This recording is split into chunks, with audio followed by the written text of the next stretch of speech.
guys yung compressor. So kikita nyo naman. Ayan. Dati guys hindi yan nag-automatic yung compressor na yan. Ngayon nag-automatic na siya. Ayan. Maganda na yung performance niya. Automatic na siya. Dati dire-diretso lang yan ang andar. Yung compressor na yan, walang tigil yung andar. Dire-diretso. So papakita ko sa inyo mamaya kung anong nagiging dahilan kung bakit dire-diretso yung andar niya. So papakita muna natin sa inyo na nag-automatic yung compressor.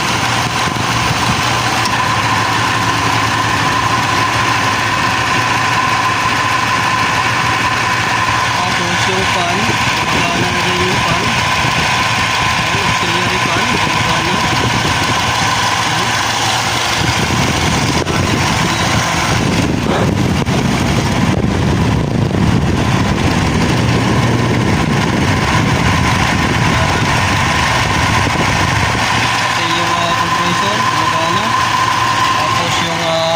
Papakita ko sa inyo. Ayan o. Malamig na siya. Dito, high side. Maglamig no. Dati hindi yan nagpapawis guys. Itong low side na to pala. Hindi ito nagpapawis dati yung low side na to. Walang pawis yan. Walang moisture. Dahil doon nga sa compressor. Hindi maganda yung performance dati yung compressor. So ngayon okay na siya. So mamaya papakita ko sa inyo din yung loob kung gaano kalamig. So puntahan natin doon guys.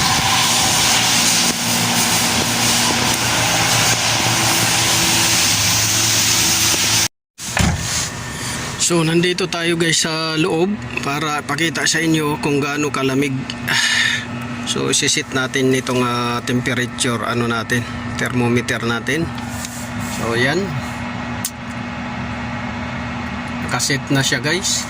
So dito guys, nakaset siya sa number 2. So makikita ninyo nakaset siya sa number 2 yung blower fan niya. Tapos dito, ilagay natin din siya cold. Tapos dito sa front vent. Tapos yung AC naka-on tsaka recirculation. So titingnan natin. Kita nyo guys kung gaano kalamig. 4 degrees. Pero titingnan natin kung hanggang saan yung niya. Hanggang saan yung sagad niya. Yan. So dati yung pinakasagad lang nito guys ay yung pinakasagad lang nito guys yung niya, temperature niya sa loob ng evaporator, ang pinakasagad lang niya is nasa 6 degrees 6 degrees minsan 7. So ngayon guys maganda na yung niya, 4 degrees na. Pinalitan natin to guys ng evaporator sensor. So maraming tawag doon, yung tinatawag minsan na evaporator fin thermistor sensor. Mayroon naman tawag din doon na evaporator sensor. Ganon. So papakita ko sa inyo yung parts kung bakit isa sa dahilan na hindi siya nag-automatic at saka hindi lumalamig yung aircon nyo sa loob. Kasi yung trabaho nung guys, yung na yon, thermistor, pag nasense niya na malamig na yung evaporator, kinakat off niya guys yung compressor. Papahingahin niya yung compressor para hindi masyadong pagod yung compressor. Ika-cut off niya dahil malamig na yung evaporator. Tapos masisense din yun ng airflow sensor doon sa may blower. So pagka masense yon, yung tuloy-tuloy rin din yung buga ng blower. Tapos pagka masense naman ng blower na ang pumapasok na hangin ay galing sa labas, yung outside air pass, ibig sabihin pagka yung hangin or yung actuator ay mainit or malfunction, minsan nagde-DTC code yun siya pagka malfunction yung actuator. Halimbawa nakapindot kayo ng recirculation door, yan, tapos hindi gumana yung actuator guys, naka-stuck yung outside air door nya, nakabukas. So masisense yun ng airflow sensor doon sa blower, malapit sa blower, masisense nya, tapos magdi-DTC code yun at saka magbibigay ng signal na hindi akma doon sa sensor ng evaporator. So ang tendency, hindi lalamig yung loob ng aircon dahil na-sense niya, kasi bago dumating sa evaporator yung hangin, dadaan muna doon sa airflow sensor or minsan tinatawag doon na thermal block sensor. So malapit yun sa evaporator. So yun yung magsisense ng hangin kung recirculation door ba yung ginamit mo or outside air pass door ba yung ginamit mong button dito. Yan. So pagka mag-stuck yung mga actuator nun, hindi niya papalamigin yung loob ng sasakyan at saka magkakaroon ng DTC yun doon sa dalawang sensor na yon, yung thermal block sensor, airflow, tapos minsan yung evaporator, yun yung minsan yung evaporator sensor or evaporator fin thermistor. So yun yung trabaho ng dalawang so yung evaporator fin thermistor or evaporator sensor, kinakat off niya yung compressor pag malamig na sa loob ng sasakyan.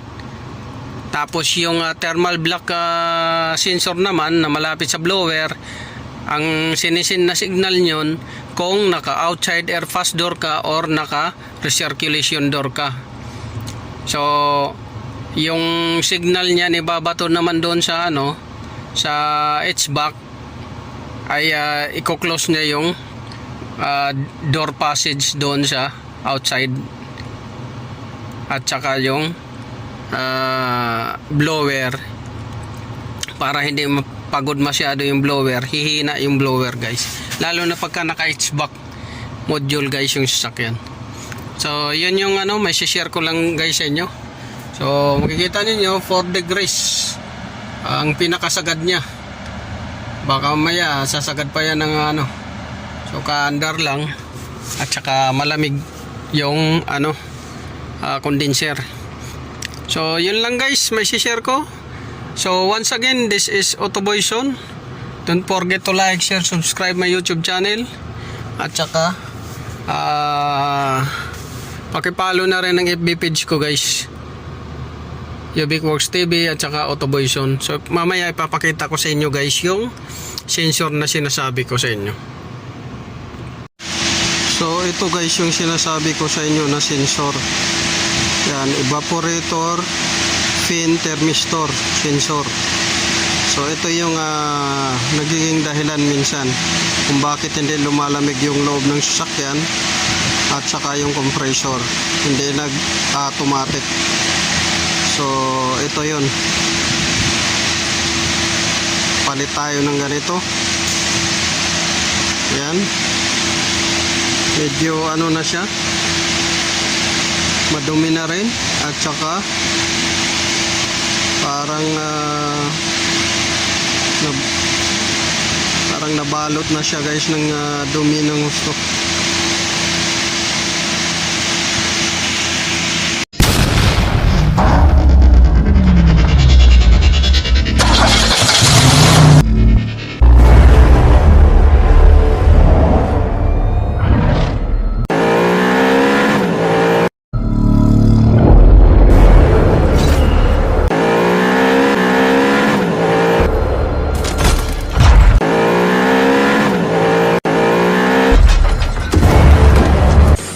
make